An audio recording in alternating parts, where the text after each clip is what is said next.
Eliot of Kellynch Hall. Walter Eliot, born March the 1st, 1760. Married July the 15th, 1784. Elizabeth, daughter of James Stevenson, Esquire of South Park in the county of Gloucester, by which lady, who died March the 20th, 1800. He had issue Elizabeth, born June the 1st, 1784. I really think we should get some of those new China roses, Penelope, don't you? Oh, what a good idea, Miss Elliot. Anne, born August the 9th, 1787. Surely there must be some way we can cut down the expenses, Lady Russell. A stillborn son, November the 5th, 1789. Mary, born November the 20th, 1791. Married December the 16th, 1810. Charles, son and heir of Charles Musgrove, Esquire, of Uppercross in the county of Somerset. Ah, Mary, there you are. I just walked through the fields and see if there are any pheasants about. And leave me here all alone? Principal seat, Kellynch Hall in the county of Somerset. Heir presumptive, William Eliot, Esquire, great-grandson of the second Sir Walter. Well, now that Mrs. Elliot is dead, perhaps Mr. Elliot's conduct will improve, Walter. How can it? He's a man who's spoken slightingly of his own blood and future honours. All the same, he is your heir. He never even consulted me before he married her. Oh, he was always a very unsteady man, Father. Well, she gave him no children. We can be thankful for that, I suppose. And his inheritance is still a good way off. I must say, I hope the estate will be in a better condition then than it is now. Quite, Lady Russell. Shepherd gave me the figures. Oh, did he? Anne and I have drawn up a scheme for cutting back your expenses and retrenching. Here it is. Retrench? Can we retrench? Does it occur to you, Elizabeth, there's any way in which we can retrench? Oh, Father, I've done all I can. Oh, you have, Miss Elliot. I know you have. I've cut off all unnecessary charities. I haven't refurnished the drawing room. I don't see what else I can do without compromising our dignity. Nor do I. We are ill-used, Elizabeth. We're very unfortunate. I've mortgaged all I can. I won't sell. Of course not. The Kellynch estate will be passed on whole and entire as I received it. You can be clear in 7 years if you will do what Anne and I suggest. I beg leave, Sir Walter, to recommend Lady Russell's regulations. It's our simple duty to clear our debts as soon as possible. There can be no dignity in anything else. You will only be doing what a great number of our first families have done, or ought to do. Your feelings as a gentleman and as the head of a house are important, of course, Walter. But your reputation as an honest man is more important still. But this is unendurable. What, every comfort of life knocked off? Journeys, London, servants, horses, table, contractions and restrictions everywhere. Father, it's no use. But to live without the decencies of a private gentleman. I'd sooner quit Kellynch Hall at once. Well, Sir Walter, since the idea of leaving has been started in the very quarter which ought to dictate, I have no scruple in confessing my judgment to be entirely on that side. What, Shepherd? What's that? I am perfectly persuaded that nothing can be done without a change of abode, Sir Walter. What? Leave Kellynch? Well, it is certainly something you should consider. Leave Kellynch. My father believes it might be wisest, Miss Elliot. It does not mean that Sir Walter can materially alter his style of living in a house which has such a character of hospitality and ancient dignity to support as Kellynch Hall. There is no need to go on supporting it, surely. Well, Miss Anne, in any other place, Sir Walter may judge for himself. I cannot understand your meaning, Shepherd. I think he means we could live more cheaply somewhere else. Very true, Miss Anne, very true. Oh. In any other place, Sir Walter may be looked up to as one who sets the style, Miss Elliot, however he may choose to model his household. Yes. Yes, I see what you mean. Oh, but where would we go? Oh, you mean London, of course. Oh, yes, well, London. Yeah. Oh, I do quite like the idea of London. I believe Bath is to be preferred, Sir Walter. Oh, no. London or nowhere. Couldn't we take a smaller house somewhere near here? Then we could still be close to Mary and to Lady Russell.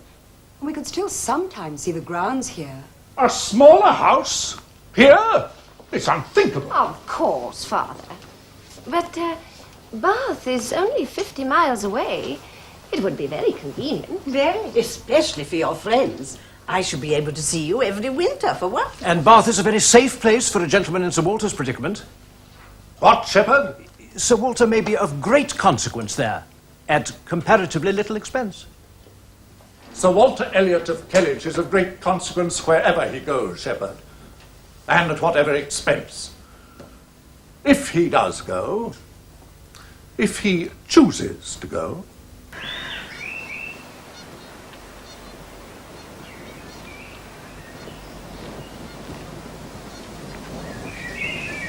I do wish we weren't going to Bath.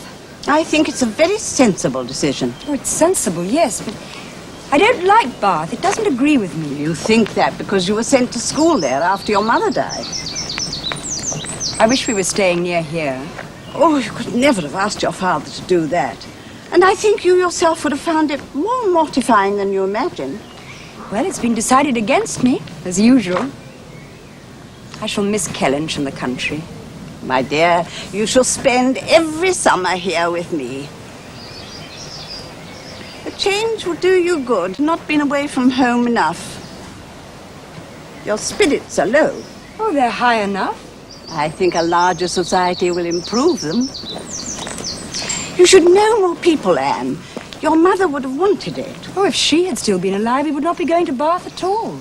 She always managed to keep my father within his income. She was a very sensible woman. I loved her so much. I know you did. I don't know what would have become of us after she died, if you had not been here. Well, you are my own dear goddaughter, and a very good one, Anne. What? Let Kellynch? Kellynch in the hands of other people? Well, Sir Walter, the purpose of your move to Bath has always been to recoup. Kellynch let? There will be no need to advertise your intention, Sir Walter. Advertise? Advertise, Shepherd? Blazon my degradation to the whole world? I was about to observe, Sir Walter, that advertisement will not be necessary. I absolutely forbid you to drop the slightest hint of my having any intention whatsoever of letting my house. Very good, Sir Walter. But, Father, Shepherd is right. We must find a tenant. Oh. If some most unexceptionable applicant were spontaneously to solicit my letting my house, as a great favour, and entirely on my own terms, it is possible that I might consider doing so. Yes, Father. You do understand, Shepherd, that Kellynch is not to be offered about. It was very far from my intention to wish to suggest anything of the kind, Miss Elliot. It is not to be thought of. Of course not. No. I was wondering, Sir Walter... I leave it to you, Shepherd. But not a word, not a whisper of this must get out. The matter must not be breathed beyond this circle. It must all remain a profound secret. Do you think Mr. Shepherd is the right man for this business, Anne? Oh, yes, he's quite sensible, really. And his daughter, Mrs. Clay? Well, I believe she's been to stay with your sister again. yes, she has. I wish Elizabeth had some of your judgment, Anne. I never have succeeded in persuading her to do something she does not want to do. Well, she does know what she wants, that's true. For instance, I always thought it most unjust that she goes to London every spring, and you never do. Oh, but I've never wanted to. She will not listen to me. I do not like this friendship of hers for Mrs. Clay at all. Mrs. Clay is a very clever woman. She knows how to please. Well, I've hinted at everything I can, but it does no good. The friendship is quite out of place. The daughter of your father's agent. Well, like other young ladies, she is considerably genteeler than her parents. Perhaps, but she's still not a suitable companion for Elizabeth. I should like to see their intimacy broken off. Well, it won't be, I'm afraid. Mrs. Clay is giving us even more of her company than she used to. More than I care for, to tell you the truth. Elizabeth will go her own way. It's an unfortunate friendship, an affront to you, giving her confidence to a woman like that. Oh, she amuses me very much with her affectation and her elegance. She is all superlatives and rapture, you know. Worse and worse. I don't mind for myself, but I am afraid for my father. Mrs. Clay has freckles, as he frequently points out, but she's young and good-looking. And unscrupulous, I dare say. I'm very glad you are going to Bath. Elizabeth can hardly have Mrs. Clay to stay with her there. Miss Elliot, I'm quite overcome. I do not know what to say. Your kindness. What, Penelope, what? Father, Miss Elliot has invited me to go to Bath with her. Capital idea, Elizabeth, capital. Well, Father, I shall need someone to help me when we first arrive. Of course you will, my dear, of course. Oh, Sir Walter, I do not know how to express my gratitude. Yes, Penelope, yes. Of course, we shall have to find a tenant first. Hey, what? I take leave to observe, Sir Walter, that the present juncture is much in our favour. Well, it's time something was. Oh, indeed it is, Sir Walter. This new peace will be turning all our rich Navy officers ashore, Sir Walter, eager to spend their prize money. Many a noble fortune has been made in the war. Could not be a better time for having a choice of tenants. Very responsible tenants. If a rich admiral were to come in our way... He'd be a very lucky man, that's all I have to say. Kellynch Hall will be a prize indeed. Greater than any he ever took, however many French ships he boarded, eh, Shepherd? Oh, Sir Walter. I presume to observe, Sir Walter, that I have a little knowledge of the gentlemen of the Navy. I'm free to have very liberal notions. Well, however liberal their notions, Shepherd, there can be very few of them who wouldn't be surprised to find themselves in a house like this. Oh, they would look round them and bless their good fortune, Sir Walter, without a doubt. But I do agree with my father. I do think a sailor would be a most desirable tenant. Possibly, possibly. I do believe, Father, that Mr. Shepherd must have a particular tenant in mind. What, is this true, Shepherd? Well, sir, I did happen to fall in with a likely... Fall in with? Into what ocean? Oh, it was at the quarter sessions in Taunton, Sir Walter. He is a native of Somerset, as a matter of fact, and I presume to observe one who has acquired a very handsome fortune. Has he indeed? What is this Navy officer's name, Shepherd? He is called Admiral Croft, Miss Elliot. Who? Admiral Croft. He was in Taunton to look at some advertised places in the neighbourhood, but none of them suited him, and accidentally hearing... Hey, what's that, Shepherd? It proved impossible for Sir Walter Elliot's concerns to be kept entirely secret. Yes. What happened then? Understanding my connection with Kellynch, the Admiral introduced himself in order to make particular inquiries. And what was their result? We had a pretty long conference, Miss Elliot, and he expressed as strong an inclination for the place as a man who knew it only by description could feel. Indeed. He sounds a most eligible and responsible tenant, Miss Elliot. But who is he? I can answer for his being of a gentleman's family, Sir Walter, from the country, near Milverton. Ah. He is a rear admiral. He was at Trafalgar. He's been in the East Indies since. Oh, the East Indies. He's been stationed there for several years, I believe. Then I take it for granted his face is as orange as the cuffs and capes of my livery. He is a very hale, hearty, well-looking man, I assure you, Sir Walter. A little weather-beaten, to be sure, but not much. Ah. He's quite the gentleman, Miss Elliot, not likely to make the smallest difficulty about terms. He only wants a comfortable home, and to get into it as soon as possible. I'm glad to hear it. I'm not particularly disposed to favour a tenant. The park will be open to him, of course. There can be very few Navy officers, or many of any other description, who can have had such a range. Oh, indeed not, Sir Walter. But as for the gardens, well, I'm not fond of the idea of my shrubberies being always approachable. And I would recommend Miss Elliot to be on her guard with respect to her flower garden.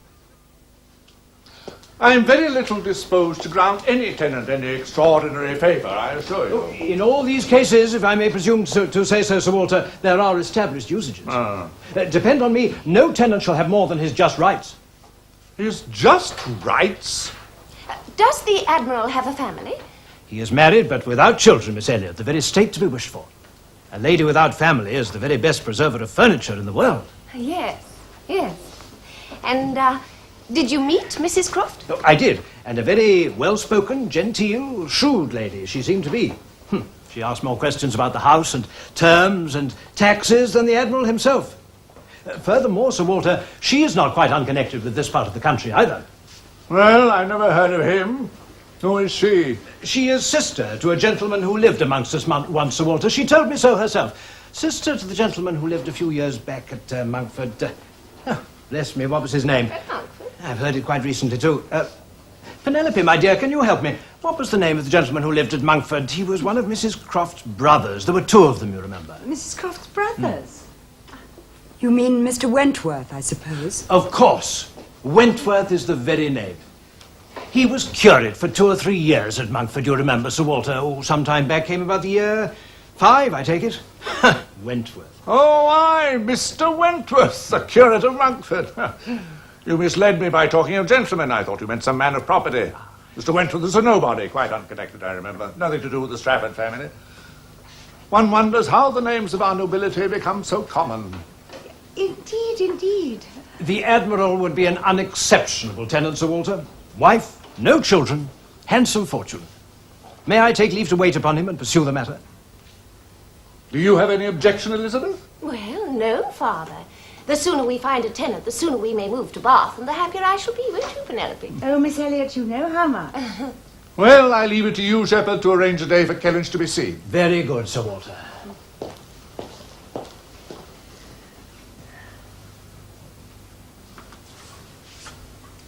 It will be a distressing one for us all.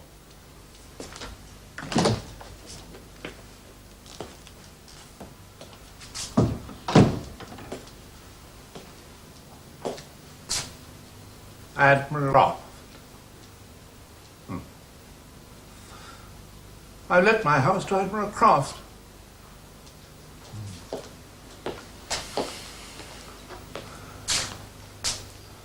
Yes, Admiral Croft's my tenant.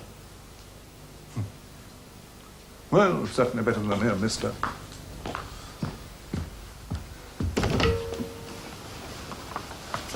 Well, they have been, and everything is settled. My father says Admiral Croft is one of the best-looking sailors he has ever met. Not too brown or weather-beaten. Not at all. He says that if only his own man could arrange the Admiral's hair, he wouldn't be ashamed of being seen with him anywhere. Well, I'm delighted, my darling. So now you will all be off to Bath in September, I suppose. My father and Elizabeth will. I'm going to stay with Mary at Uppercross. Oh, why? Because Mary requires me to go. She can't possibly do without me, she says. I'm glad that somebody thinks me useful. Elizabeth says that nobody will want me in Bath. Not when she has Mrs. Clay, I suppose. Exactly. I wonder at it, Anne. I wonder at it very much. It doesn't surprise me, I'm afraid. Cannot Elizabeth see the danger? Well, I've tried to warn her, but all I do is offend her. Can't your father see the danger? No, and that is what the danger is. Elizabeth will go her own way. Well, I am pleased that I'm being left behind anyway. I was dreading September in all the white glare of Bath. Yes, hot weather does keep one in a continual state of inelegance. Oh, and I love the sweet, sad autumnal months in the country. Then after you've been to Mary, you must come to me, and then we can go to Bath together. Oh, that is a kind thought. No, it's selfish. I shall not be able to bear Kellynch without you, not at first. It will be very melancholy here. Not at all. The Crofts are such agreeable people. You will like them so much. Of course, you know who Mrs. Croft's brother is? I do not think so. Who? Captain Frederick Wentworth. Oh. My dear, that was a long time ago now. 7 years. But I have never met anyone who could compare with him. Because you've hardly ever left Kellynch, that is why. Oh, you should have married Charles Musgrove. I told you so at the time. Well, you mustn't tell me so again now. He's married Mary. You would have been more suited to him than Mary. I never even thought of it. Oh, my dear, thousands of women have made your mistake. Captain Wentworth was the first young man to fall in love with you. That was his charm. It had nothing to do with charm. Not that I blame him. You were very attractive. Was I? Well, I'm afraid I can't depend on ever blooming like that again now. Of course you can. You're still very pretty. Oh, no. Nonsense. And I still believe you were quite right to break off the engagement. You were very young. He had no fortune or prospects. Your father disapproved. Oh, you were absolutely right. I wouldn't have broken it off if you hadn't persuaded me.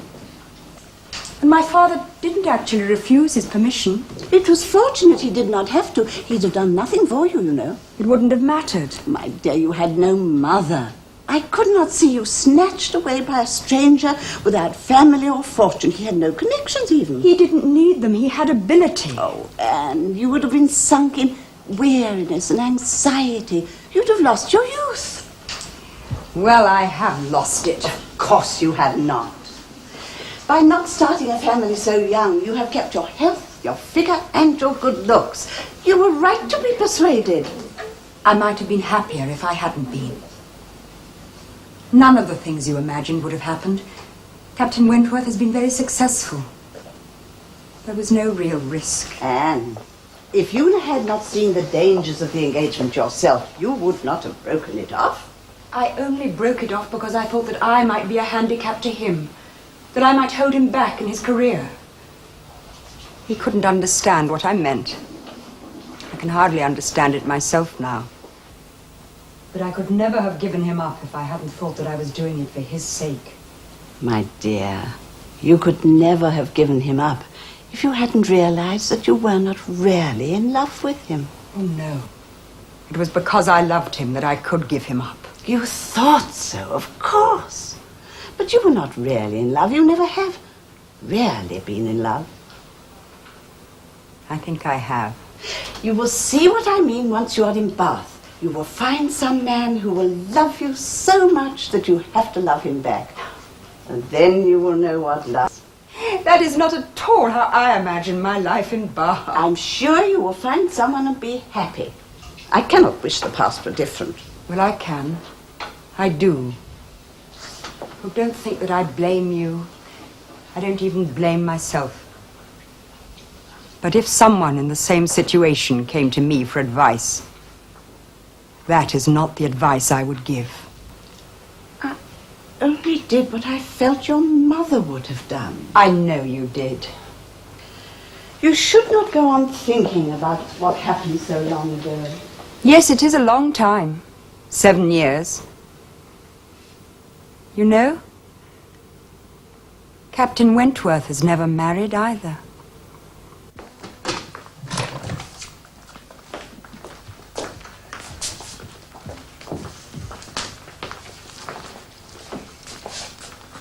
This is a sad day, Shepherd.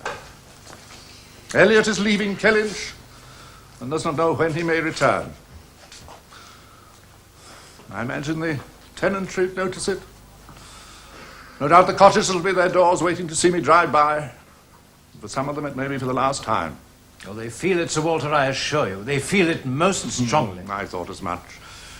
They will not feel the same, I think, when Admiral Croft leaves Kellynch. Oh, indeed not, Sir Walter. He is only a tenant.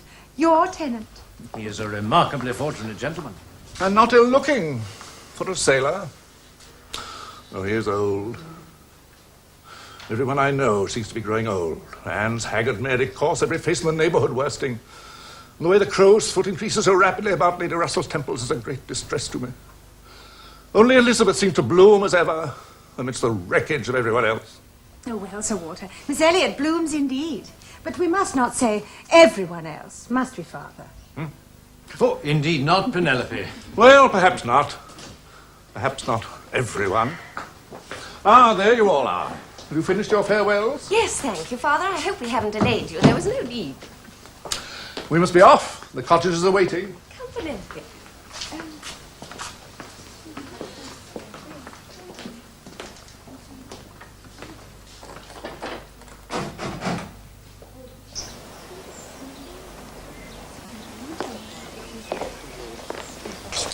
Goodbye. Goodbye. Goodbye. Goodbye. Goodbye. Goodbye. Goodbye, Lady Russell. Goodbye, Walter. Take time about finding a house, won't you? Yes. Goodbye, Father. I hope you find somewhere comfortable. Thank you, thank you. Goodbye, goodbye. Come along, Penelope. Oh, Shepherd. I shall sit outside going through the village. I don't want to disappoint the tenantry. Of course not, Sir Walter. Very well thought of. Goodbye.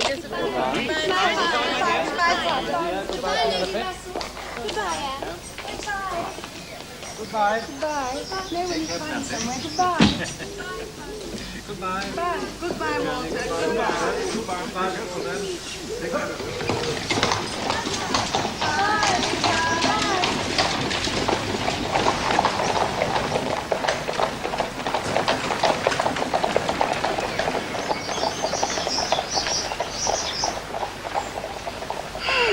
Now that we've got them off, we can take you to Mary's.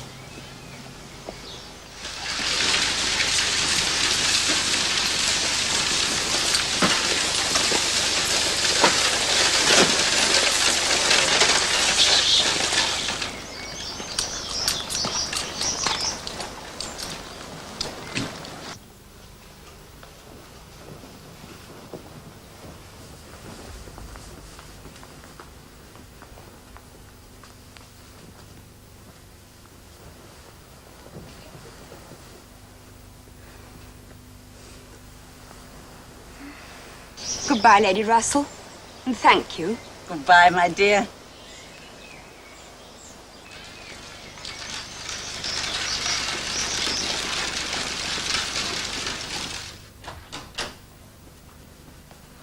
So you've come at last?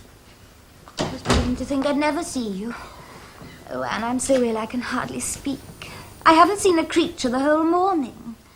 Oh, Mary, I am sorry. You seemed so well when you wrote. Oh, well, I made the best of it, as I always do. But I was very far from well at the time. I don't think I've ever been so ill as I am this morning. Oh, dear me. Well, certainly not well enough to be left alone.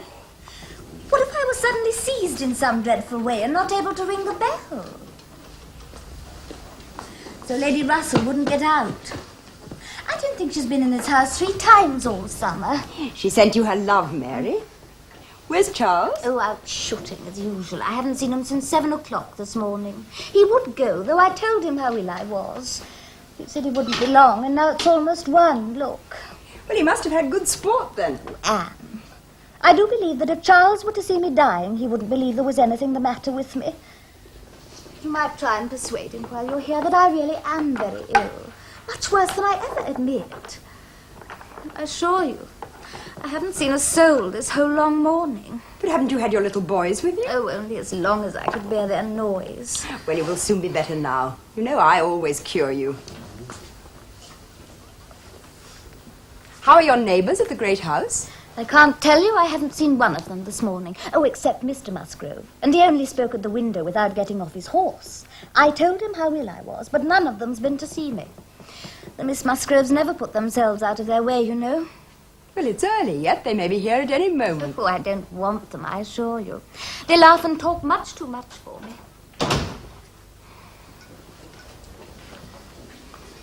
Oh, Anne, I'm so very unwell. It was most unkind of you not to come on Thursday. But, Mary, you wrote and said that you were in no hurry for me. Oh, well. But you hadn't asked me one word about our dinner at the pools yesterday. But did you go? I thought you had been too ill for a party. Oh, yes, I went. I was very well yesterday. There's nothing at all the matter till this morning. It would have been very odd if I hadn't gone. I hope you enjoyed yourself. Oh, it was nothing remarkable. One always knows beforehand what the dinner will be and who will be there. It's so uncomfortable not having a carriage of our own. Mr. and Mrs. Musgrove took me, and we were so crowded. Oh, they're both so very large, and they take up so much room. And Mr. Musgrove always sits forward. So I was crowded into the back seat with Henrietta and Louisa. I think I because of it. I'm looking forward to seeing all the Musgroves again. Well, you won't go and call on them till they've been to see you. Oh, Mary, I wouldn't dream of standing upon ceremony with the Musgroves. But they ought to call on you. No, they ought to feel what is due to you as my sister.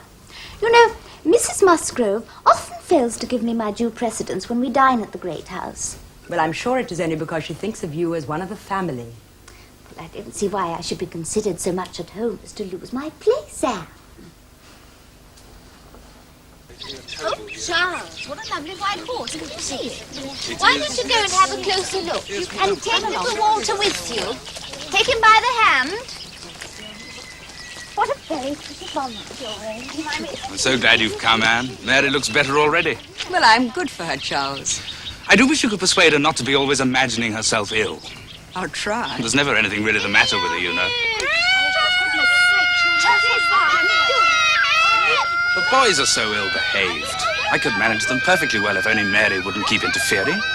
Well, I dare say. Excuse me, I'd better have a word with young Charles.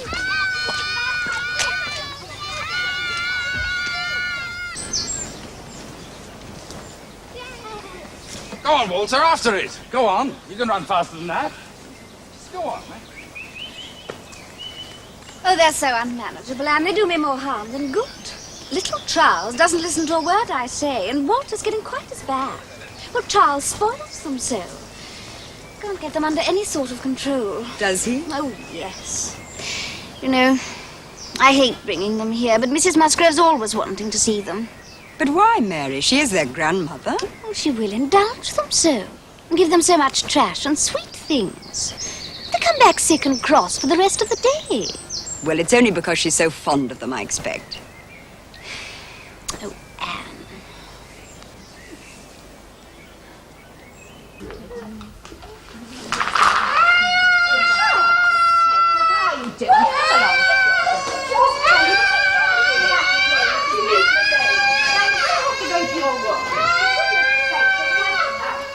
I'm afraid it's no more than I expected, really.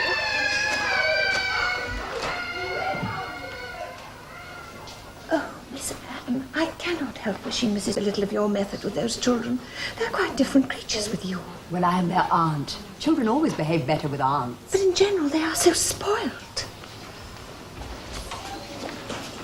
They are as fine, healthy creatures as ever were seen, poor little dears. And without partiality. But Mrs. Charles has no more idea how to treat them than... Oh, bless me, how troublesome they are. Well, they are still very young, Mrs. Musgrove. Ah, yes, but I assure you, Miss Anne, it prevents my wishing to see them at this house as often as I otherwise should. I believe Mrs. Charles is not quite pleased with my not inviting them oftener. Oh, she has not said that to me. It is very bad to have children with one that one is always having to check. Don't do this and don't do that. One can only keep them in tolerable order by giving them more cake than is good for them. So, Miss Anne, Sir Walter and your sister are gone to Bath. Have you any idea where they'll settle? Well, they're going to look about them before they decide, Mr. Musgrove. Very wise, very wise. Well, here we are at Michaelmas again. Yes, Mr. Musgrove, so we are. Isn't it today the Crofts were coming to Kellynch? Yes, it is. Oh, Anne, I'd quite forgotten. Oh, I'm so glad I didn't remember before. Makes me feel very sad and low. Oh, Mary. Anne, do come and play and cheer us up. Oh, why don't you play, Louisa? You're so good. Oh, but I want to dance, Father. You will come and play, won't you, Anne? Yes, of course I will. There. Play that.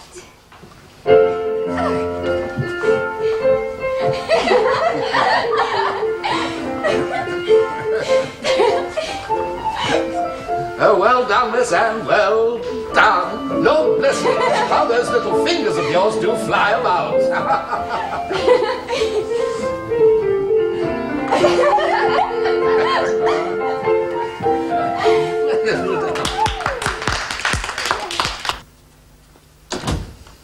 It was very good of you to call on us so soon after our arrival, Mrs. Musgrove. It must have been very agitating finding strangers in your old home. Well, I was very upset, of course, Admiral Croft. Thinking about it made me quite ill. Well, you should have followed your sister's example and stayed at home. It was nothing to her compared to what it was to me. No, the only reason she didn't come was that there wasn't enough room in the carriage. Oh, I thought perhaps as she had never left home, and you, of course, had to come here. Oh, no, she doesn't suffer half as much as I do, I assure you. She has a very strong constitution. But I'm almost always rather ill. I'm so sorry we missed Mr. Musgrove this morning. Oh, he spends his whole time shooting, I'm afraid. Oh, I see. I hope you're settling in happily at Kellynch. We are, very happily. Must have been very hard for you to give up that beautiful house. Everything about it must be so precious to you. Yes, it is. Well, you needn't be afraid that we shall alter anything. Oh, but you must make all the changes you want. Oh, there won't be many, I assure you. You need not fear to come with your sister the next time she calls on us. Oh, no, really, I only didn't come because there was no room for me in the carriage. Although I must admit I wasn't altogether sorry. Of course. I understand it perfectly. Your beloved home made over to strangers. Can't be easy. No, it isn't. But I'm glad it is you who have taken it. Oh, How very kind. Of course, the Admiral and I have had many homes. We're quite used to giving them up. I suppose that is inevitable with the Navy. Well, yes, it is. Though the Navy has its douceur, you know, to make up for its privations. Oh, yes, I know. It's a good life. Oh, by the by, your sister was telling me it's you who knew my brother when he was living down here. Yes, it was. Perhaps you haven't heard that he's married now. No, I haven't. Yes, to a Shropshire girl. He went to Shropshire, you know, after he was curate at Monkford. He's got a very good parish now. Has he? I'm delighted to hear it. so we. You know, Mrs. Croft has another brother.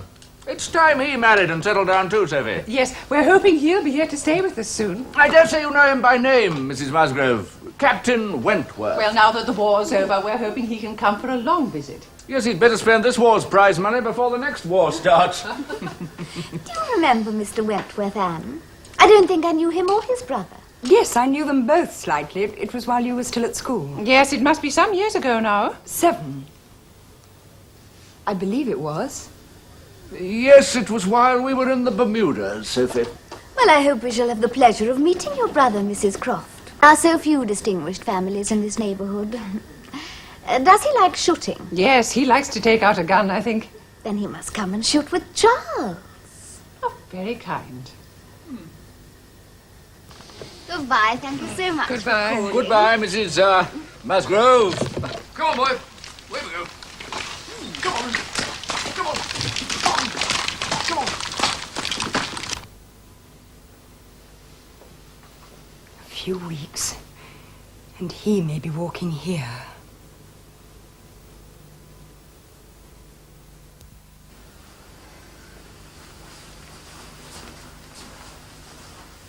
Well, Anne, what does Lady Russell have to say?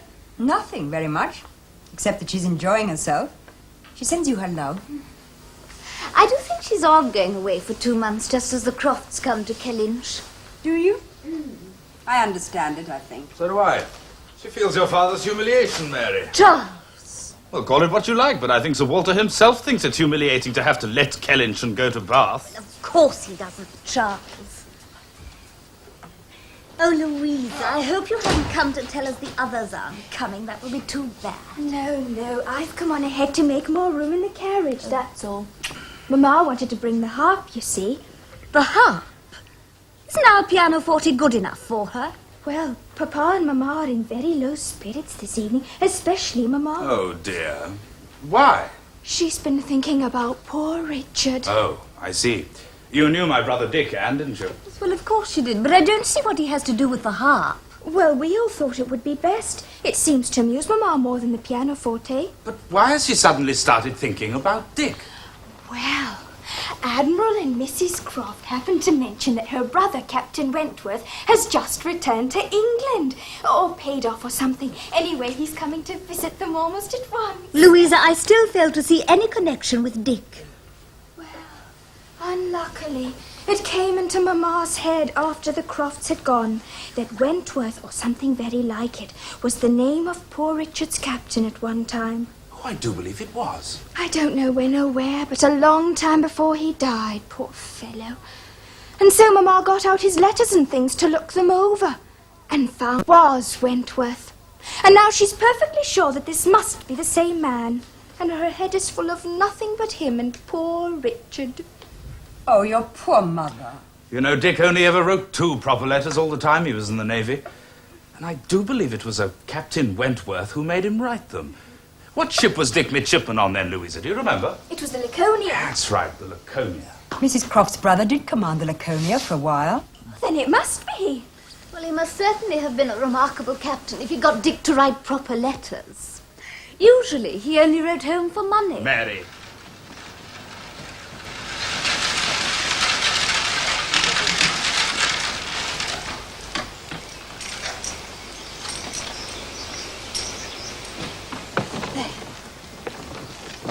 Come on, my dear. Thank you. Oh, dear.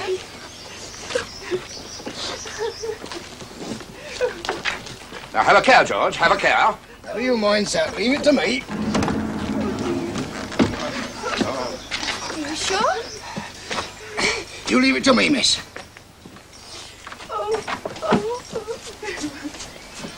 Come in, come in.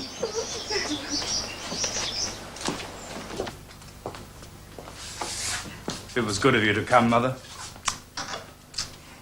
Your poor brother. Come along, Mamma. You go along in, Father. I'll give George a hand with the harp. That'd be very good of you, Charles. Mamma, come in and sit down and you'll soon feel much better. Good evening, Mrs. Musgrove. That's right, Mamma. Sit by Anne. How are you, Mrs. Musgrove? Oh, thank you, Miss Anne. I am not too well. I am a little low. I'm so sorry. Louisa's just been telling us. Poor Richard.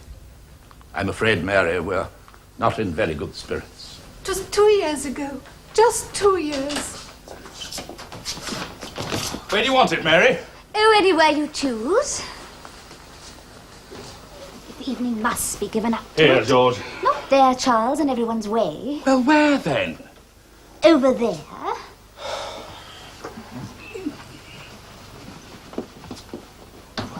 Thank you, George. That's all right, sir. Thank you, George. Mamma, Anne says that Mrs. Croft's brother was once captain of the Laconia. Then it must be he. Yes, I thought it might turn out to be the same one. After all, there can't be so very many Captain Wentworths. You know, Miss Anne, we met him once or twice when we came back from Clifton. Was it 7 years ago? How did you know that Captain Wentworth was captain of the Laconia? It is all in the Navy list, Henrietta. Oh. Well, do we have a Navy list, Papa? No, my dear, I don't believe we have. Well, then we must get one at once. We can't have Captain Wentworth thinking we're ignorant.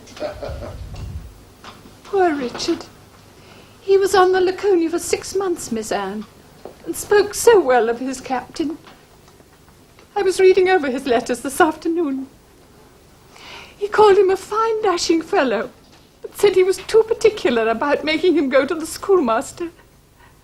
Only Richard spelt two, T-W-O. He was never a good scholar. He was never good at anything. Don't distress yourself, Mother. Play something, Henrietta.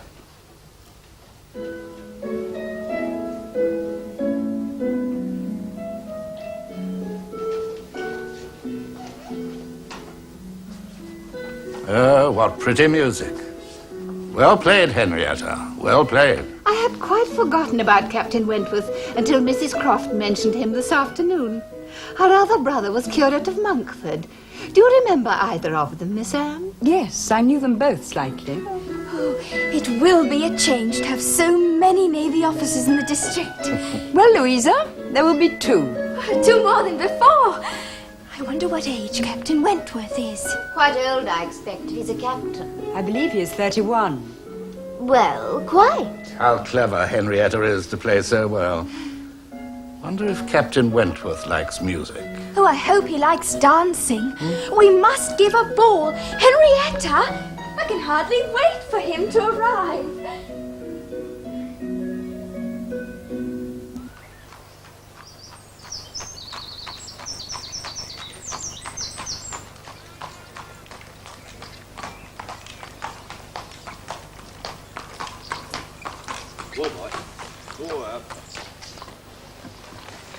Welcome, my dear.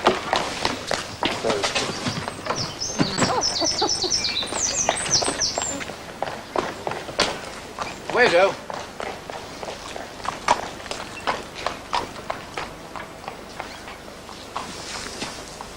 I'd forgotten what a fine piece of country this was. You were very wise to choose Killeen, Sophie.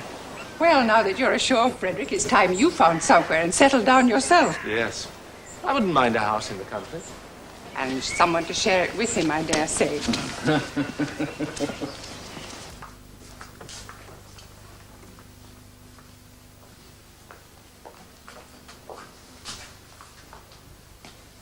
Well, here I am quite ready to make a foolish match. I shall marry as soon as I'm properly tempted. Perhaps one of the Miss Musgroves may catch your eye. Anybody between 15 and 30 may have me for the asking.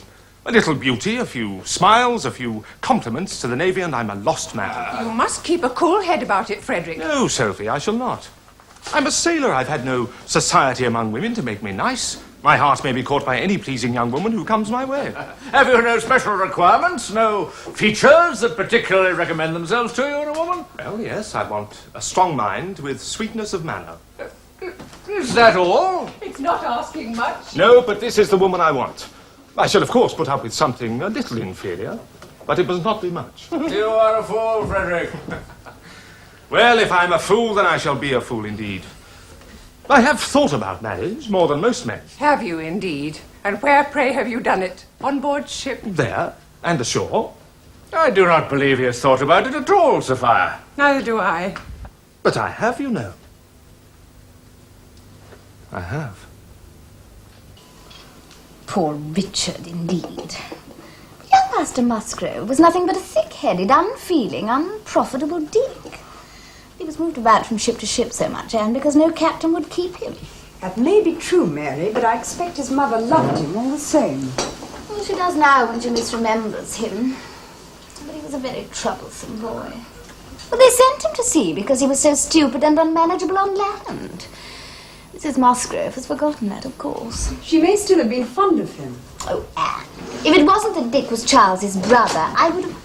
Charles, where have you been? Good Lord, haven't you finished breakfast yet? Louisa and Henrietta will be here in a minute. Why? They're bringing Captain Wentworth. Oh, of course, your shooting party. Oh, here they come. Look, they didn't give us much time. Oh, well, quickly. We can't receive Captain Wentworth here over the breakfast things. I don't expect Mary's finished breakfast yet. You're quite wrong. She's in the drawing room. I hope it isn't inconvenient. Of course not. Of course not. Come in. Good morning. Good morning, Captain Wentworth. Good morning, Mrs. Musgrove. How very good of you to call. I hope I'm not in the way at all. Oh, of course not. I think you know my sister Anne.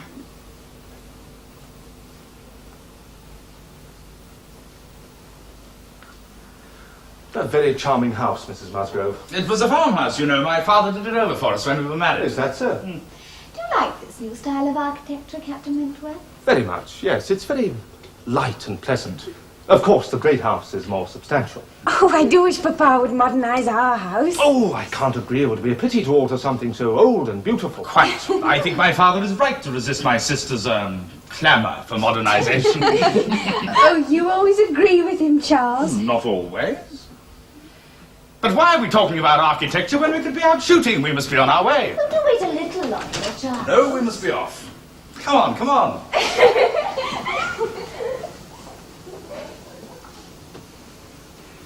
We shall see you again very soon.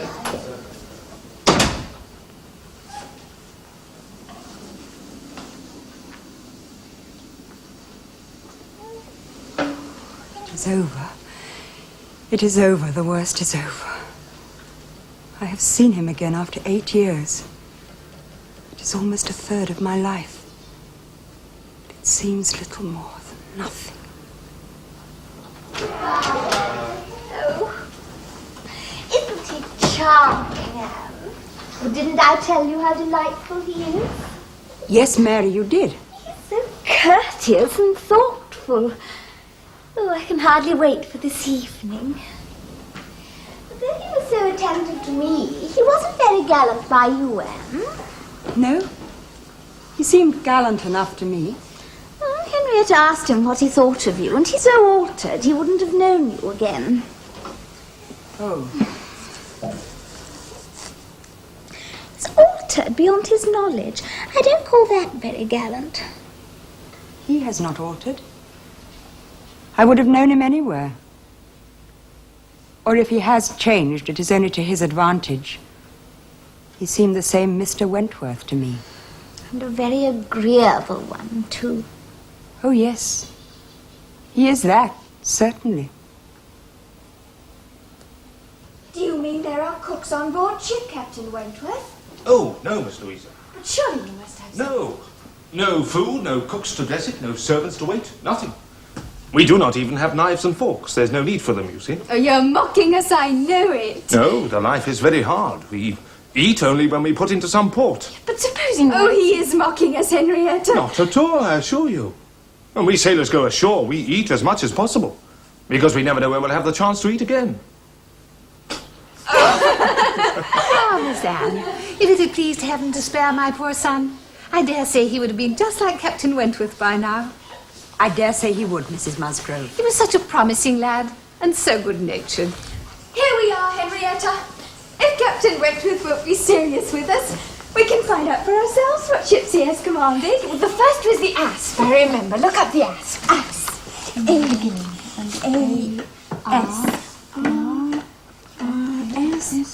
You won't find her in the Navy list. What? She was quite worn out. She's been broken out.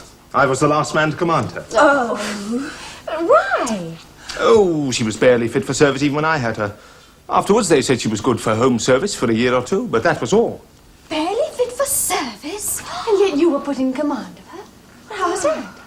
Oh, the Admiralty amuse themselves now and again by sending a few hundred men to sea in an unseaworthy ship. What? Well, they have a great many men to find ships for, you know. And thousands of them might just as well go to the bottom as not. Oh, it is impossible for the Admiralty to distinguish the few who might be missed. For what stuff these young fellows talk. Never was a better sloop than the Asp in her day. Oh, but Admiral, Captain Wentworth says that she was barely fit for service. Nonsense. For an old-built sloop, you would never see her equal. He was a lucky fellow to get her. She was barely fit for service. He knows very well there must have been 20 better men than he applying for her at the same time. He was a lucky fellow to get anything. Well, there, Captain Wentworth. I felt my luck, Admiral, I assure you. I was as well pleased with my appointment as you could wish. That was the year 6. I was very anxious at that time to be at sea. Very anxious indeed. I wanted to be doing something. To be sure you did. What would a young fellow like you do ashore for half a year together? If a man has no wife, he soon wants to be afloat again. Oh, but you must have been vexed, Captain Wentworth, when you arrived on the Asp and found what an old thing they'd given you. Oh, she was a dear old asp to me. She did what I wanted, and I knew she would. What was that? Well, I knew that we should either go to the bottom together, or she'd be the making of me. And she was? Oh, yes. I never had 2 days foul weather all the time I was at sea with her. And after taking enough privateers for it to be very entertaining, I had the good luck on my passage home the next autumn to fall in with a very French frigate I wanted. So you took her? Yes, and I brought her into Plymouth. Now, here's another instance of good luck. We had not been in the Sound 6 hours when a gale came up, which lasted 4 days and nights. Would have done for poor old Asp in half the time. How terrifying. Yes, 24 hours later, and I should have been no more than gallant Captain Wentworth in a small paragraph in the corner of a newspaper. Nobody would have thought much of me being lost in only a sloop. And so then I suppose he went away to the Laconia, and there he met with my poor boy. Charles, do tell Captain Wentworth he need not be afraid of mentioning poor Dick in front of me. It would be rather a pleasure to hear him talked of by such a good friend. Now the Laconia, Louisa, look up the Laconia. Here, let me see if I can find her for you. Oh, do, please. Here we are. Laconia, 38 guns, now out of commission. She was one of the best friends a man ever had, too. I'm sure, sir, it was a lucky day for us when you were put captain into that ship. We shall never forget what you did. My brother. And Mamma is thinking of poor Richard. Would have been a happy thing if he'd never left you. I assure you, Captain Wentworth, we are only sorry he ever left you. Ah, yes, Mrs. Musgrove.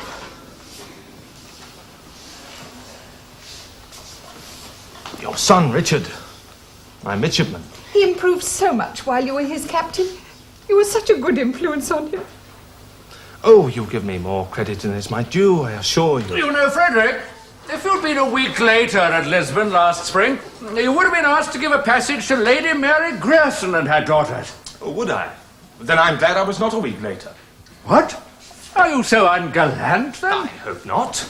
But I would never willingly allow any ladies on board any ship of mine, except for a ball or a few hours' visit. Oh, but Captain Wentworth, why?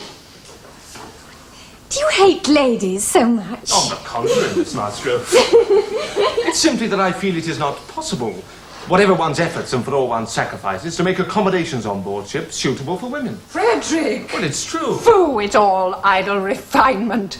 Women can be as comfortable on board ship as in the best house in England. Of course they can't, Sophie. I believe I've lived on board ship as much as most women. I know nothing superior to the accommodations of a man-of-war. Really, Mrs. Croft? Yes, I declare I have no comfort or indulgence about me, even at Kerringe Hall, beyond what I've always had in most of the ships I've lived in. And how many have you lived in, Mrs. Croft? 5 altogether. I hate to hear Frederick talking like a fine gentleman, and as if women were all fine ladies instead of rational creatures. We none of us expects to be on smooth waters all our days. Indeed not, ma'am, indeed not. Now, my dear, when Frederick has a wife, he will sing a different tune. Yes, yes, we shall see about him then. When he is married, and if we have the good luck to live through another war, we shall see him do as you and I, Sophia, and a great many others have done. He will be very thankful to anyone who brings him his wife. Aye, he will. Well, now I have done.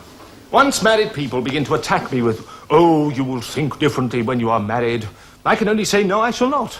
And when they say, yes, you will, there's an end of it. What a great traveller you must have been, ma'am. Pretty well, ma'am, in the 15 years of my marriage. Though many women have done more. Oh, I've crossed the Atlantic 4 times. Oh, bless me. And I've been to the East Indies and back again once, but only once. Besides being in different places about home, Cork and Lisbon and Gibraltar. Gibraltar. But I never went beyond the Straits, and I've never been to the West Indies. We don't know Bermuda and Bahama, the West Indies, you know. Oh, no. And I can assure you, ma'am, that nothing could exceed the accommodations of a man-of-war. I speak, you know, of the higher rates. Oh, yes, of course, the higher one. When you come to a frigate, of course, you are more confined, though any reasonable woman may be perfectly happy in one. I'm sure she may. I can safely say that the happiest part of my life has been spent on board ship. As long as we were together, ma'am, nothing ever ailed me, and I never met with the smallest inconvenience. Ay, to be sure. Oh, yes, indeed. I'm quite of your opinion, ma'am. Anyone can see that yours has been a very happy marriage, Mrs. Croft. So long as I've been with the Admiral, I've not complained. There is nothing so bad as separation, ma'am. I'm quite of your opinion. I know what it is. But Mr. Musgrove always attends the assizes. And I'm so glad when they're over and he's safe back again. What was that? What did you say, my dear? I'm just telling Mrs. Croft how glad I am when you come back from the assizes, my dear. Yes, I do believe you are, my dear. Papa, may we dance now? A dance? Why, yes, I'm sure we'd all enjoy watching you dance, Henrietta. I'm going to play for you. Oh, would you, Anne? Yes, of course. Dancing. We're going to have a ball, a little private ball. Miss Anne is so kind. She always plays for my daughters. She does not say very much. She's usually silent. Perhaps her eloquence lies in her fingers. I like musical people. So do I. I sometimes think unmusical people are capable of every sort of wickedness. It should be a crime to have no ear. To be sure, Admiral, I'm quite of your opinion. It should be, it should be.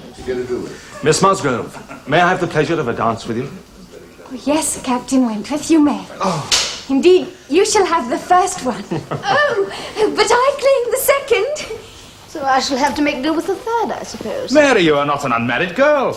I don't see what difference that need make in a family party. Well, I claim my precedence for the first dance, my love.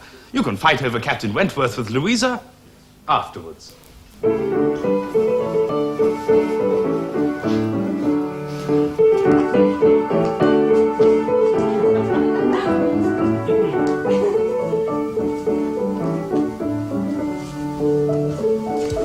Does Miss Elliot never dance? Oh, no. No, she's quite given up dancing. She'd rather play. I see. Anne never tires of playing for us, you know.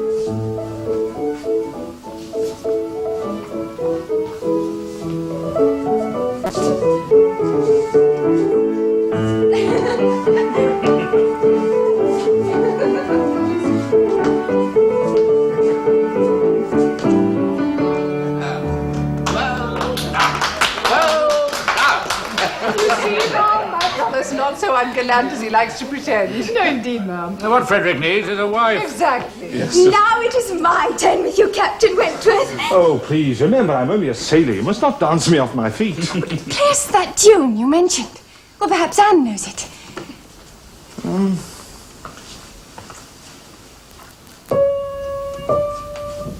There. No.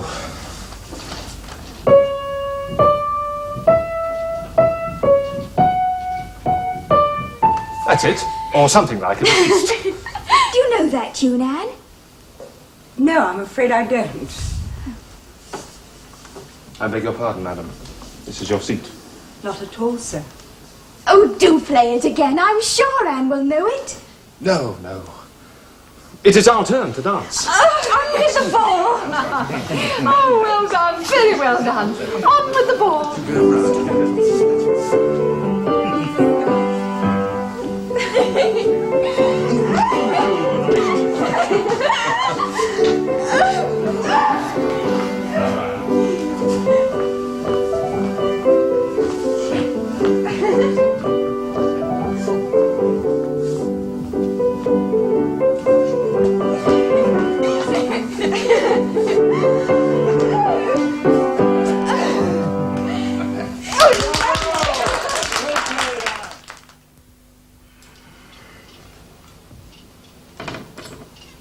What do they say?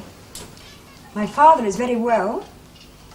They have taken a house in Camden Place. Oh, but that's a very good part of Bath. Very good indeed. It's all hills, Bath. It sounds a delightful house. And big. You will be able to stay there, Charles. Does Elizabeth say so? No, of course not. She doesn't need to. I do hope it isn't too expensive. Huh. Oh, they've been invited out I don't know how times already. And to the most fashionable houses, Anne. Charles, we really must go to Bath this winter. I wish you could go instead of me. I hate fashionable parties. Oh? Does that mean you hated our little party last night? No, Mary. That was a family party. I like family parties. It's quite fashionable enough for Captain Wentworth. What a pleasant man he is. Yes. That's what Henrietta thinks. You know, I believe he made £20,000 out of the war. Yes, there's no problem about a fortune. And there's every chance of his making some more if there's another war. I can't believe there's any officer in the Navy more likely to distinguish himself. No. He'd be a capital match for Louisa. Henrietta. He prefers Henrietta. Oh, but dear me, suppose he were to rise to very great honours. Well, suppose he should ever be made a baronet. Henrietta would take place of me then, and she wouldn't dislike that. Sir Frederick and Lady Wentworth. Of course, it would only be a new creation. My father would hardly approve. No. I never think much of your new creations myself. Oh, Louisa wouldn't mind how new it was. Charles, how many times do I have to tell you he prefers Henrietta? She does seem to have lost interest in Charles Hayter, I grant you. Oh, thank goodness.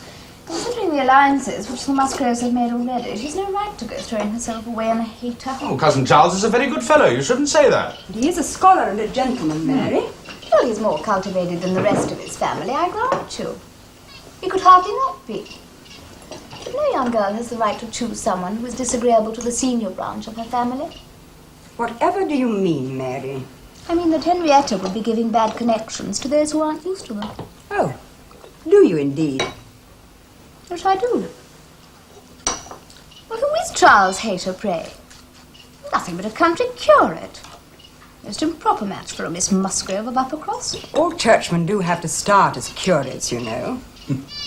Well, I very much hope that Captain Wentworth will soon put all thoughts of churchmen quite out of her head. In fact, I'm sure he's done so already. Well, I think he prefers Louisa. Charles, why must you always be so contrary? Of course he prefers Henrietta. Well, whichever it is. If there's so much uncertainty, I think he should declare himself.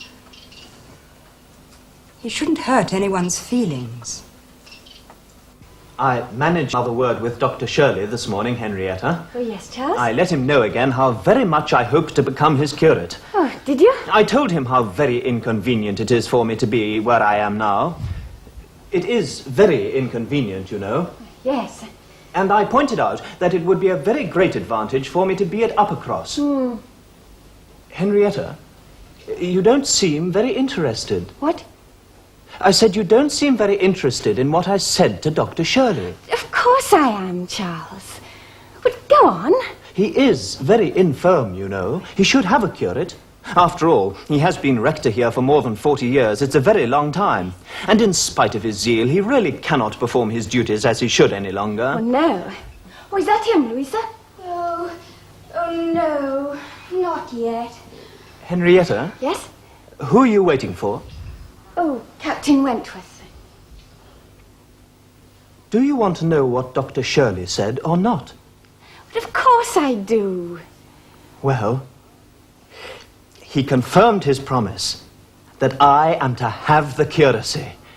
Well, I'm very glad indeed, Charles, of course. But I always thought you'd have it. You didn't seem so sure last time we talked about it. But I thought we were all sure. Well, it didn't seem to me there was any... Well, I mean, we know Dr. Shirley must have a curate, and you had got his promise. Well, yes. Was that him, Louisa? Still no sign. Henrietta? I wonder where he can be.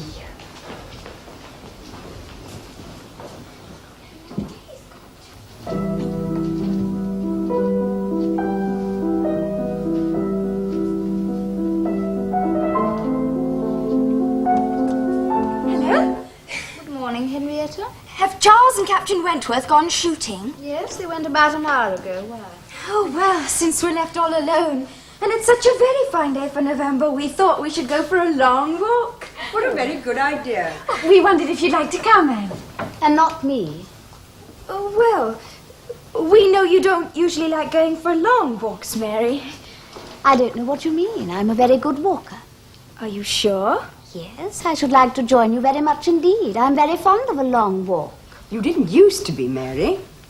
Oh, look, there's... And Captain Wentworth. Well, we'd better go and get ready. I can't imagine why they should suppose I wouldn't enjoy a long walk. Everybody is always supposing I'm not a good walker. Well, that is an impression you sometimes give them. I can't think how.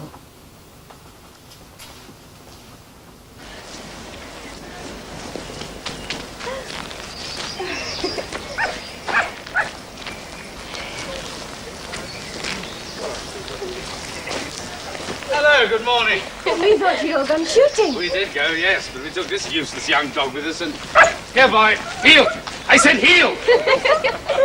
I'm afraid Prince spoiled our sport. Heel! Oh, what a shame. Will you heel, I said? Yes, there were plenty of birds about, too. Well, it doesn't matter. The birds will still be there tomorrow. And young dogs have to learn. Where were you going? Have you been visiting Mary and Anne? We came to take them for a long walk with us. A walk? Oh, capital, may we come too? Oh, do please. We should like that. You'll come too, I hope, Captain Wentworth.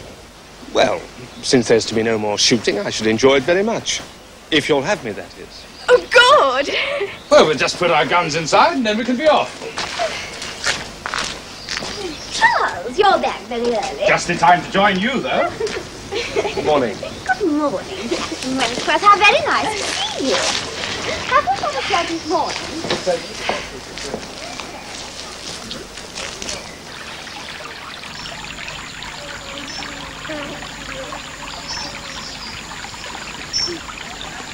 Oh, look. Oh, do look at the colours in the wood there. Oh, perfect. Very fine. Beautiful. Prince? Prince? Prince, where are you? Here, boy.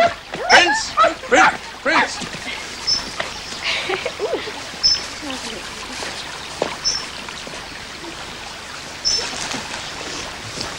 Now see the fading, many-coloured woods. Shade deepening over shade. The country round in brown. A crowded umbrage, dusk and dun of every hue, from wan declining green to sooty dark. Oh, yes. Poetry, I suppose. Very pretty. Oh, it's beautiful, Anne. What is it? It's Thomson from his autumn. All these poets seem to write about the autumn. I can't think why. It's all the ones worth reading, do I think? Can you go on with it? Oh, I am nothing but quotations. Oh, look, Captain Wentworth and Louisa are getting ahead of us. Well, we must hurry along. Waste our time in poetry. Prince, come on, boy. Come on. Here, boy. Oh, do recite some more, Anne. I wonder what's appropriate. Oh, I know. Then is the time for those whom wisdom and whom nature charm to steal themselves from the degenerate crowd and soar above this little scene of things, to tread low-thoughted vice beneath their feet, to soothe the throbbing passions into peace, and woo lone quiet in the silent walks. It's perfect. Perfect.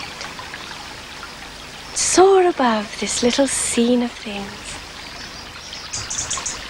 Beautiful. Beautiful.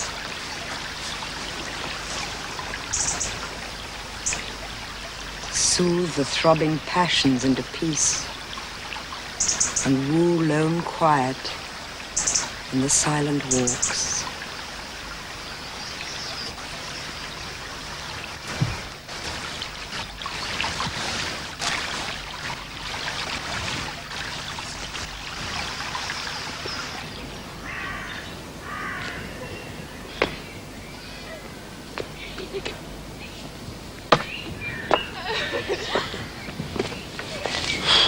Captain Wentworth, we're waiting for you to show some gallantry here. Oh, it will not be gallantry, Miss Louisa. It will be a pleasure. Oh, so gallantry's not pleasant. Oh, you do me wrong. You do me wrong. Careful, my dear. Quite all right, thank you, Charles.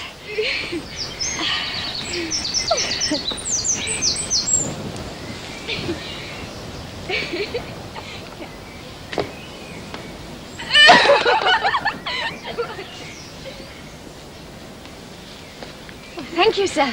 Very gallant, I'm sure. Very pleasant, I assume. Oh, I cannot get down. I'm stuck. I am caught here forever. Louisa? I think it may be possible to get you down, if you will let me help you.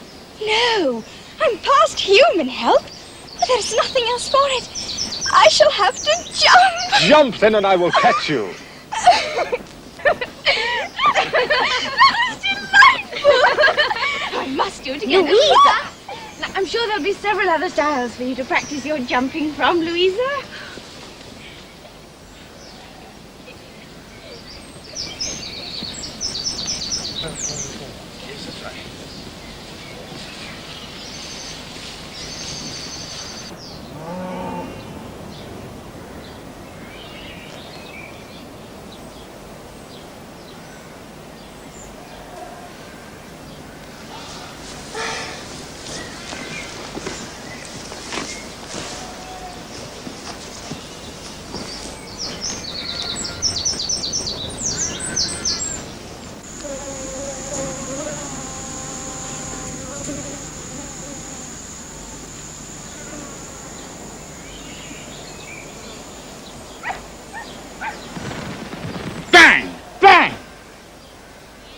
Right and a left.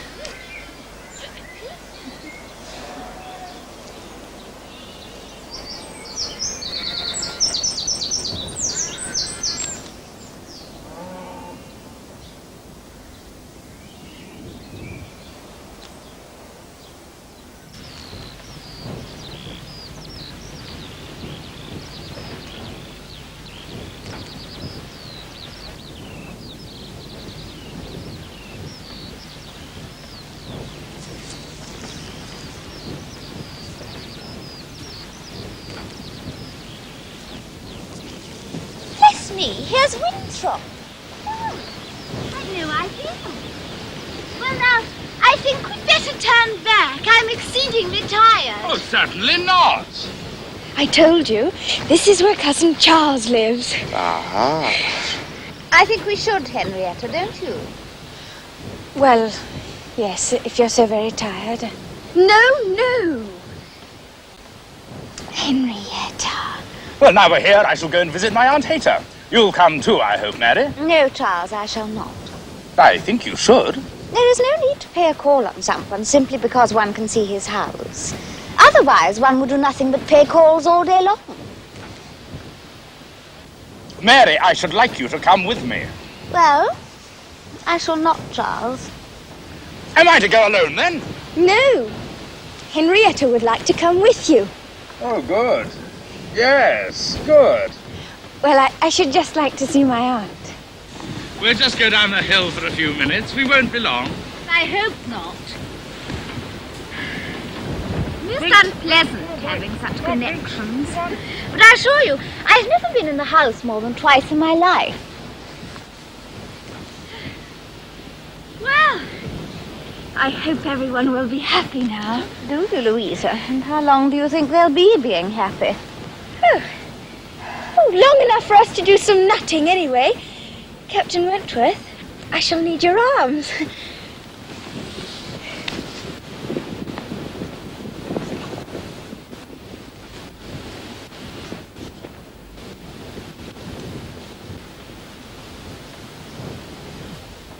There you go. Prince.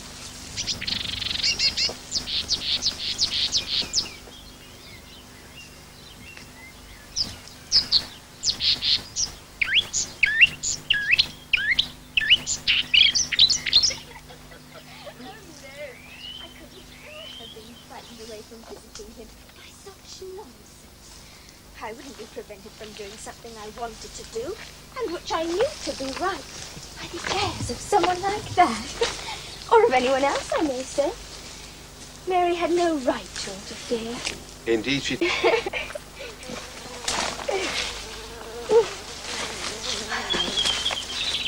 That branch, please. Henrietta's always giving in to Mary. I have no intentions of ever being so easily persuaded myself. When my mind is made up, it is made up. But Henrietta... You think she really would have turned back if you hadn't persuaded her? Oh, I'm almost ashamed to say it. But yes. Then she was lucky to have a mind as firm as yours at hand. Woe betide him and her if something more important comes up. Whatever do you mean? I mean that life is likely to provide Henrietta with sterner tests than this. And if she hasn't the strength of purpose to resist idle interference now, well... Well, I think you're fortunate to have the firmer character. do you? Oh, do you really? Oh, yes. You can't rely on people who change their minds, you see. You can't trust them. There's no happiness without trust. If you want to be happy, you must be firm. Here's a nut for an example. Beautiful, glossy nut. Blessed with original strength, which has survived all the storms of autumn. Not a weak spot, not a puncture anywhere. This nut, whilst many of its brethren have fallen and been trodden underfoot, still possesses all the happiness that a hazelnut may be supposed capable of. My first wish for everyone I care for is that he or she should be firm. So if you, Louisa Musgrove, want to be beautiful and happy in the November of your life, you'll cherish all your present strength of mind.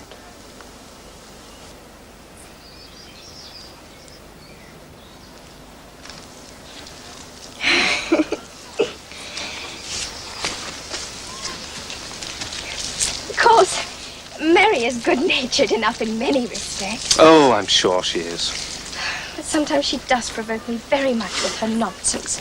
And her pride. It's the Elliot pride. She's a great deal too much of the Elliot pride. Yes. They're not a humble family. Well, you know, we do also just so wish that Charles married Anne instead. Oh. Yes. Didn't you know that Charles wanted to marry her? No, I didn't. Do you mean Anne refused him? Oh, yes, certainly. When was that? I don't know exactly. Henrietta and I were still at school then. But I believe it was about a year before he married Mary. Oh, I just so wish Anne had accepted him. We should all have liked her much better. Of course, Papa and Mamma always think it was her great friend Lady Russell's doing. Do you know Lady Russell? I have met her, yes. Well, they think Charles was not learned and bookish enough for Lady Russell. So she used her persuasion to make Anne refuse him.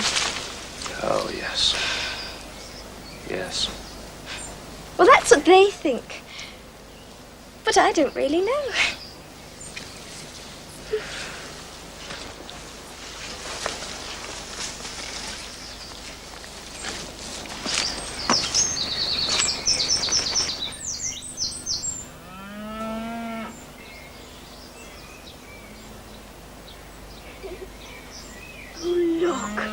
Look, Cousin Charles is coming.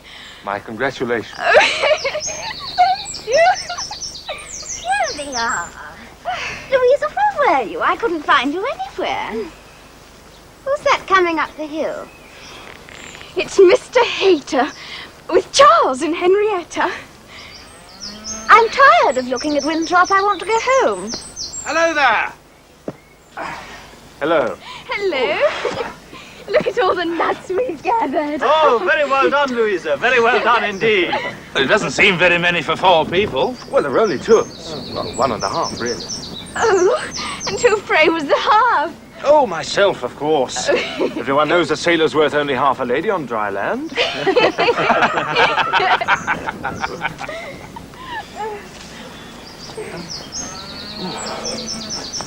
My aunt was sorry not to see you, Mary. Oh? She sends you her compliments. And to you, Anne. How kind. I hope you gave her my good wishes. Charles, I want to go home. Would you say goodbye to Mr. Hayter so that we can start? Oh, Cousin Charles is coming with us. You're right, Captain Wentworth. Firmness of purpose is the only thing.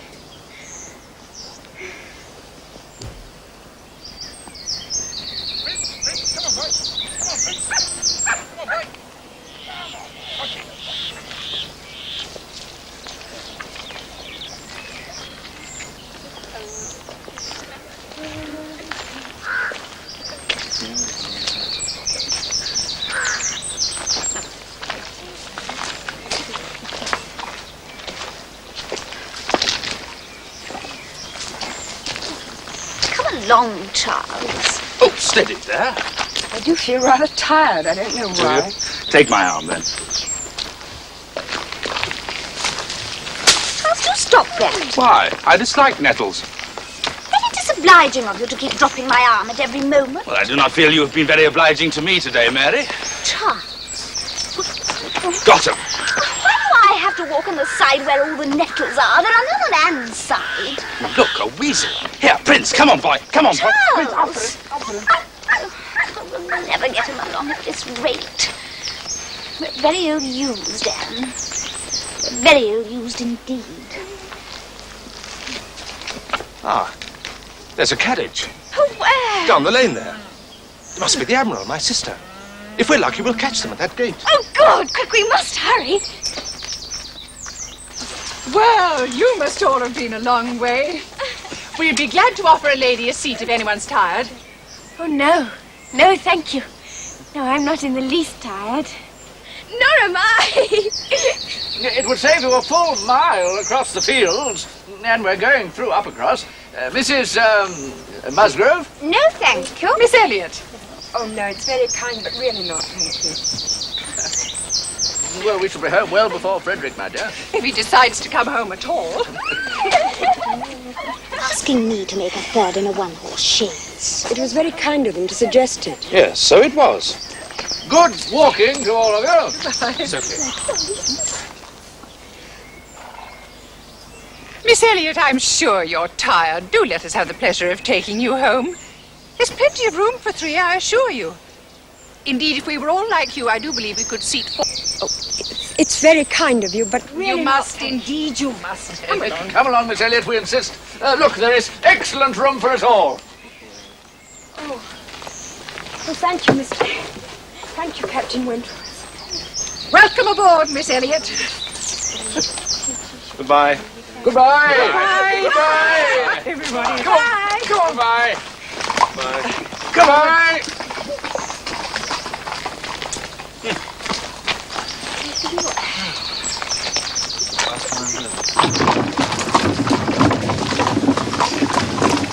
You do look a little tired, Miss Elliot, if you'll allow me to say so. Yes, I do feel a little fatigued. Capital girls, those Musgrove girls. Nothing would ever tire them, I dare say, not even if they danced all night. Oh, I remember the days when nothing could tire me. My dear, it only ever required one Navy officer to make a young girl feel she could never feel tired again in her life. My dear, you're being too direct. Oh. I'm sure Miss Elliot has observed for herself what effect Frederick has had at Uppercross. Captain Wentworth. Yes. He certainly means to have one or other of those two girls, Sophie. The trouble is, there's no knowing which. Oh, you think not? He's been running after them long enough, I should have thought, to make up his mind. Well, there's no hurry, my dear. He has plenty of time.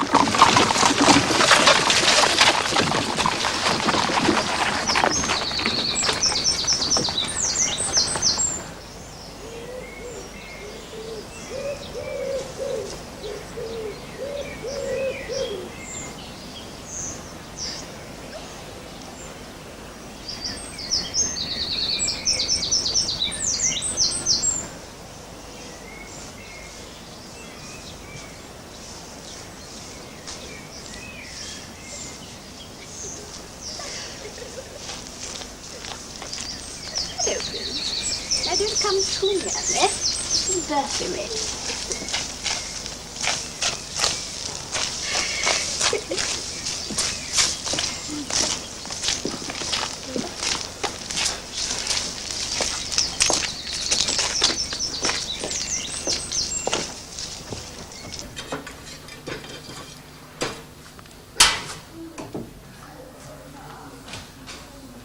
Oh dear.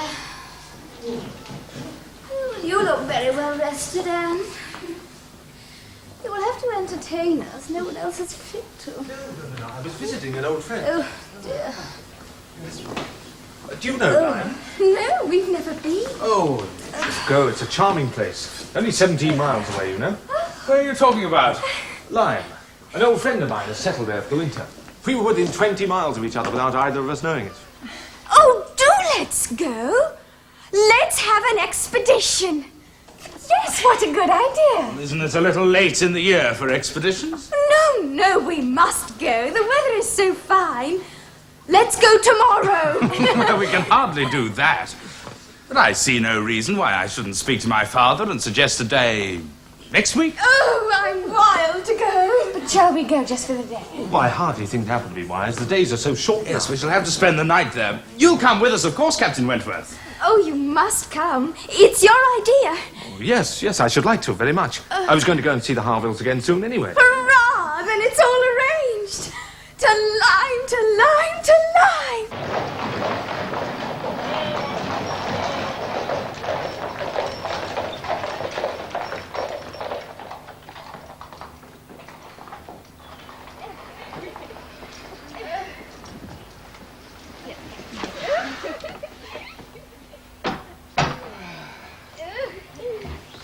Well, Mrs. Musgrove, did you see the sea? Yes, thank you. Very pretty, I'm sure. Oh, this air, it does a man good. I can smell the sea already. I must go to it at once. You can get to it from those steps. Oh, excuse me.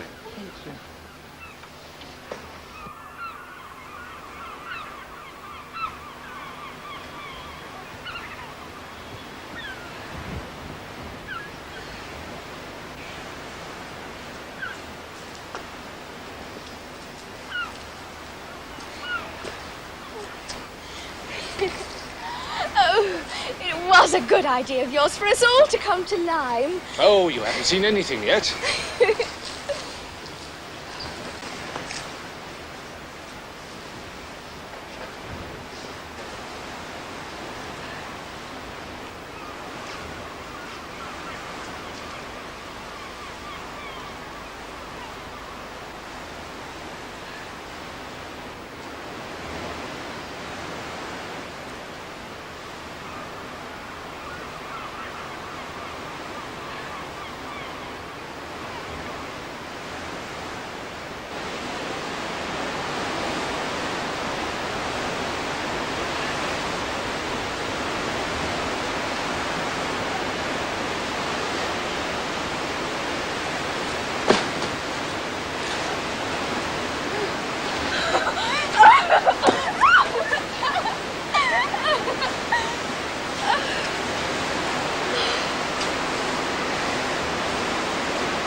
About 3.5 hours is just about what I reckon. What time is it now?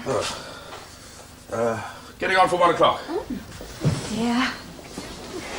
The light will go soon.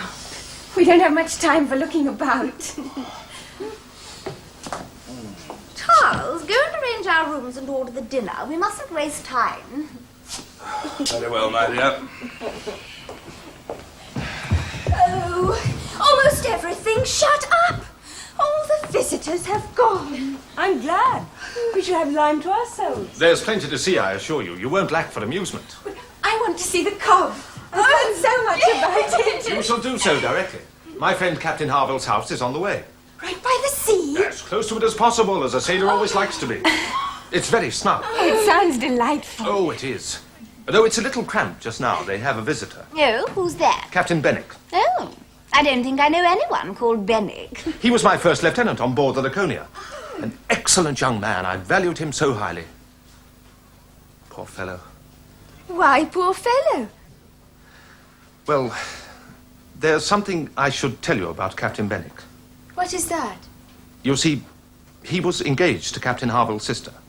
Was engaged? I'm afraid so. They waited for a year or two, as people do, you know, for money and promotion. And he did well for prizes. The money came soon enough. But not the promotion. Well, that came too, at last. But too late, I'm afraid, for Fanny Harville.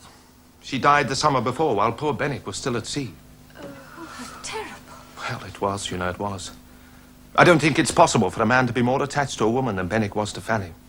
I've never known anyone more afflicted. Oh, poor Captain Benny. Well, everything's arranged. Let's go and see what we're supposed to see, shall we? The sea. Oh, yes. Love looking at the sea. Oh, well, there's nothing else to look at, is there? Of course, Mrs. Musgrove. There's the cob.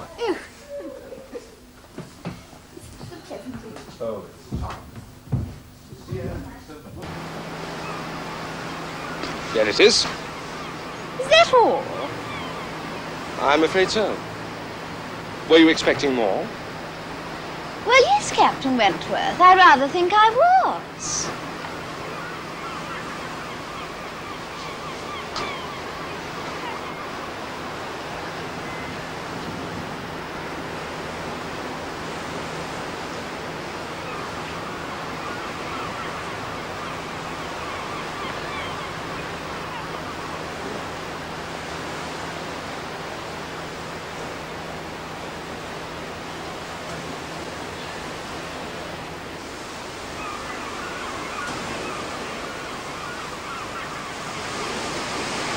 Oh, I'm looking forward to meeting Captain Wentworth's friends, aren't you, Anne?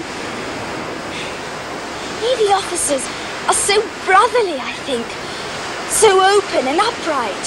Well, I don't know very many. I think they have warmer hearts than any other men in England. Well, how lucky we came to Lyme, then. Your acquaintance in the profession is about to be doubled. Well, here we are. Oh! Well, I did tell you it was small.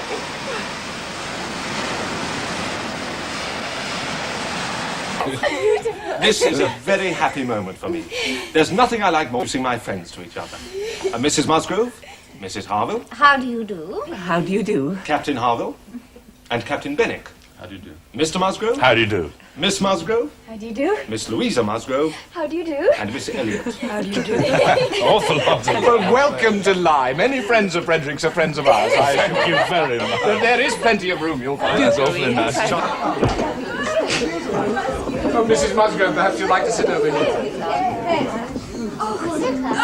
There's plenty more room over by the... Oh, Mr. Musgrove.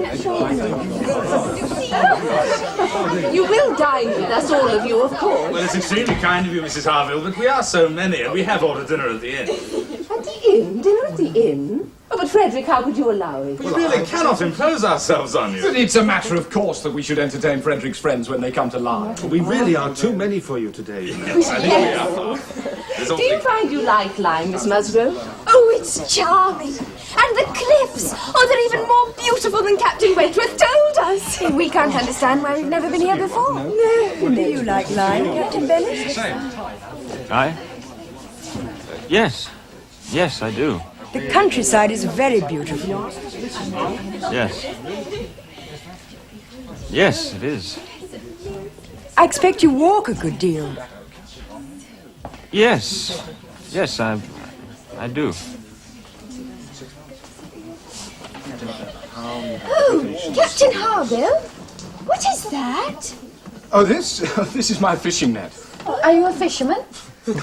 Alas, no, I'm too lame for that these days. No, I'm making it for one of the men on the cob. You must be very clever. Oh, yes, Miss Musgrove. He's always drawing or carpentering or varnishing or gluing. Those bookcases there, he made those himself. Really? You must be a great reader, Captain Harville. Oh, no, those are Captain Benwick's books. I don't have much time for reading myself. Show them some of your rarities, Harville. Well, I've nothing very much. Indeed you have. He never comes home from abroad without something curious. Oh, do show us. All right, then. Where are you? It really is very snug here, Mrs. Harville. Oh, do you think so? I'm so glad. That's just what we want it to be, snug. Do you have any children, Mrs. Harville? Oh, yes, 4. 2 boys and 2 girls. Oh, how very nice. I have 2 boys of... Frederick, it's good to see you again. Benwick and I were talking about the Laconia only the other day. Ah, the Laconia. Oh, we know all about you and the Laconia, Captain Harville. Captain Wentworth has told us everything. What about our French frigate? Did he tell you about that? French frigate? I thought that was when you commanded the Yas. Oh, it was nothing. A skirmish. Indeed it was not. Let me tell you what really happened, Miss Musgrove. Oh, yes. I'm much impressed with your library, Captain Benwick. Well, I like to read. So do I. Do you read more prose or poetry? Well, I think we're very fortunate to live now because it is such a very rich age for verse. Oh, I agree. Indeed. Indeed. Do you know that song from Marmion? Where shall the lover rest, whom the fates sever from his true maiden's breast, parted forever? Where through groves deep and high sounds the far billow, where early violets die under the willow. Yes, that is very, very... Do you like Lord Byron? I think he's such a witty poet. Very, but not merely witty, Miss Elliot. He can write, too, with such intense passion. Peace to thy broken heart and virgin grave. Ah, happy bit of life to lose the worst. That grief, though deep, though fatal, was thy first. Thrice happy ne'er to feel nor fear the force of absence, shame, pride, hate, revenge, remorse. That is very powerful, Miss Elliot. Very powerful indeed. Captain Benwick, I hope you do not only read poetry. Very little else these days. I see. You will forgive me if I say that I think you might find prose less distressing. Ah, well, yes, you may be right.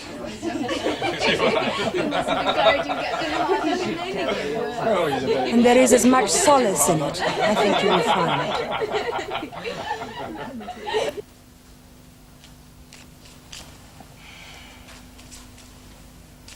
Oh, how could they possibly have sat us all down to dinner? Well, I can't think. It was very kind of them to suggest it. Oh, yes, I think they're absolutely delightful. Oh, yes. Oh, but I'm so sorry for Captain Benwick, aren't you, Anne? Oh, to lose someone I loved so deeply. I think it would kill me. Well, you'd be very unhappy, certainly. Oh, I'd never recover. I expect you would in the end. Oh, no, never. Well, perhaps Captain Benwick will. I refuse to believe his prospects are blighted forever. Oh, how can you say that? Men do get over such things. He may well rally and be happy with someone else. It often happens. I think you're quite heartless. How could he rally? You heard what Captain Wentworth said. He was very deeply afflicted. He must still be quite young. And we must hope for his sake that he does recover, mustn't we? Oh.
What are you looking at so earnestly, Captain Wentworth? Why? Beauties of nature, of course.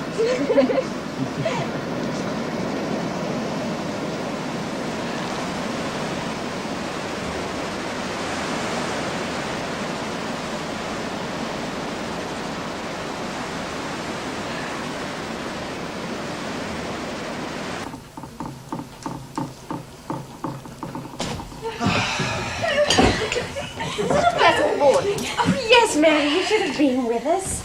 We had a delightful stroll down by the sea. Oh, there's a delicious breeze, Mary, blowing... Oh, what direction did you say it was from, Captain Wentworth? The southeast. Oh. I expect it will where? Where? Hello, what's that? Oh, it's a carriage. It's a calico, like yours, Master. Really? Only just come round from the stable yard. Oh, yes. Someone must be leaving. Yes. Servant seems to be in mourning.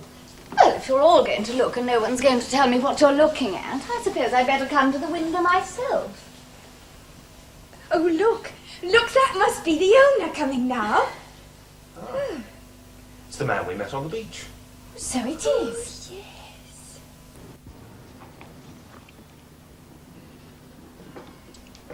Yeah. Yeah. Come on.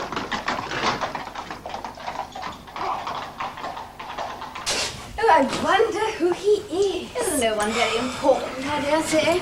Ah, just the man we want. Could you tell us who that gentleman was who just went away? Why, yes, sir, Mr. Elliot.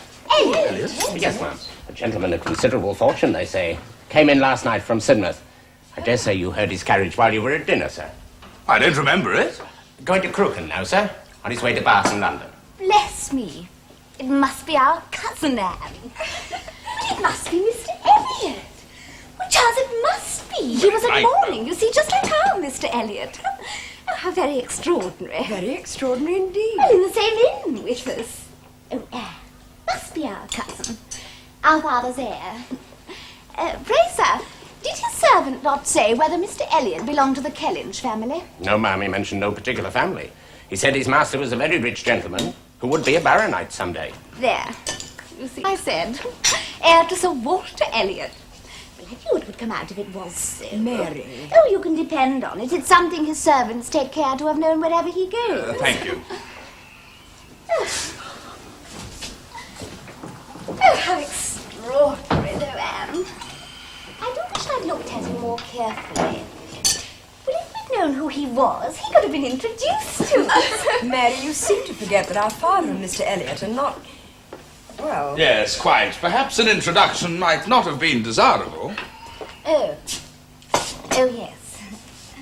But of course you will mention that we've seen him, Anne, won't you, next time we write to Bath? Why don't you write yourself? Well, there's no point in our both writing.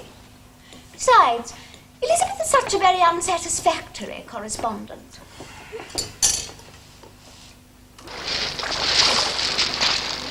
It is good sense, Miss Elliot. Very good sense indeed.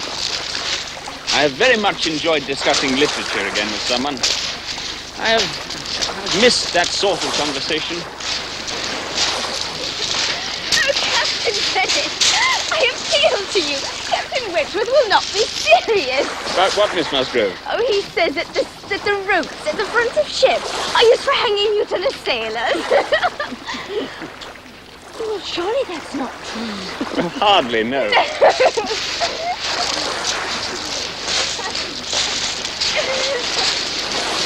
I want you to know, Miss Elliot, that you've done a very good deed. Aye, Captain Harville. Making poor Benwick talk so much. I wish he had company like yours more often. I know it's bad for him to be shut up here as he is, but what can we do? We can't part with him. Of course we can't. But in time, perhaps. Well, we know what time does. I hope it may do it for him, poor fellow.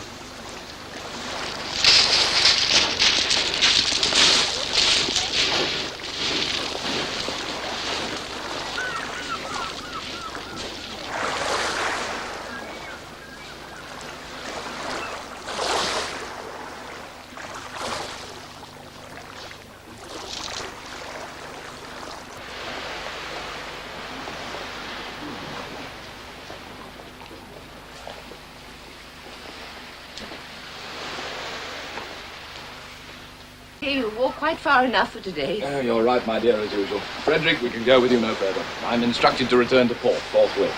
Well, I shall come and see you again soon. This time hasn't been nearly long enough. It never is. You must bring your friends to see us again. And if you refuse to dine with us then, we shall never speak to you again. I shall take that as an order. And so you should. Goodbye, Mrs. Musgrove. Goodbye. We have enjoyed meeting you. Yes, Goodbye, goodbye. Mrs. Musgrove. Goodbye. Goodbye. Mrs. Harville. Goodbye, Goodbye, Harville. Goodbye. Goodbye.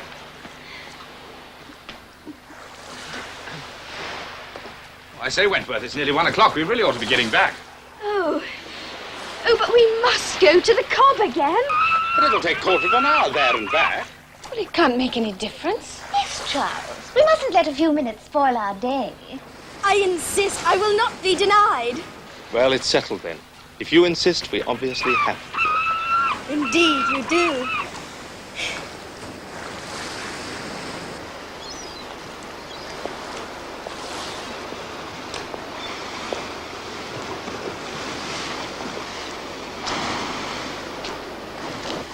It's always good just to look at the sea, I think, don't you? Oh, yes.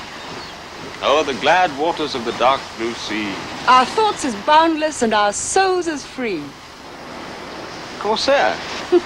I know almost everything Lord Byron's ever written.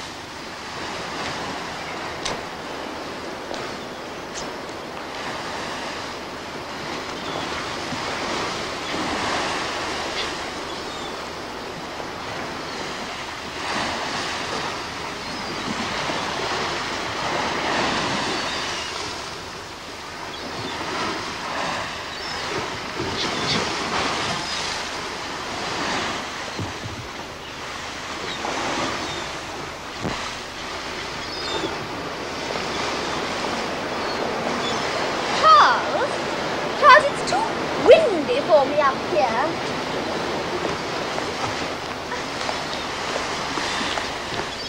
Can you manage them, my dear? Yes, I think so, thank you. Mind your step.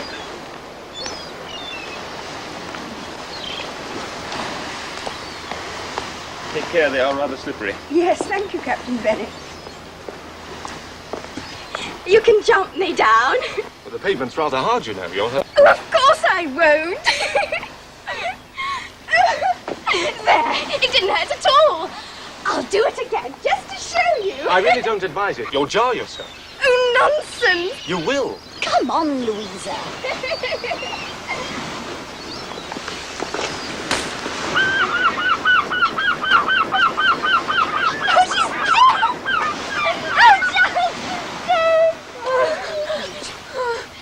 Is there no one to help me? Go to him, go to him. I can support her. Are you sure?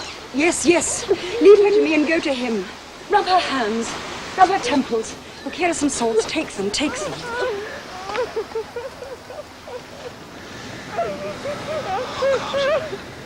My father and mother. Get a doctor, quickly. Get a doctor. Doctor Watts. Captain Bennet, let him go. He knows where the doctor lives. Yes, yes, all right. You go, Bennet.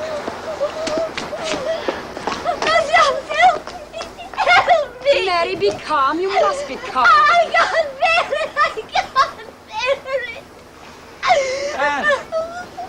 it. Anne, what are we to do next? What in heaven's name are we to do next? Carry her to the Harvilles. But gently, oh, gently.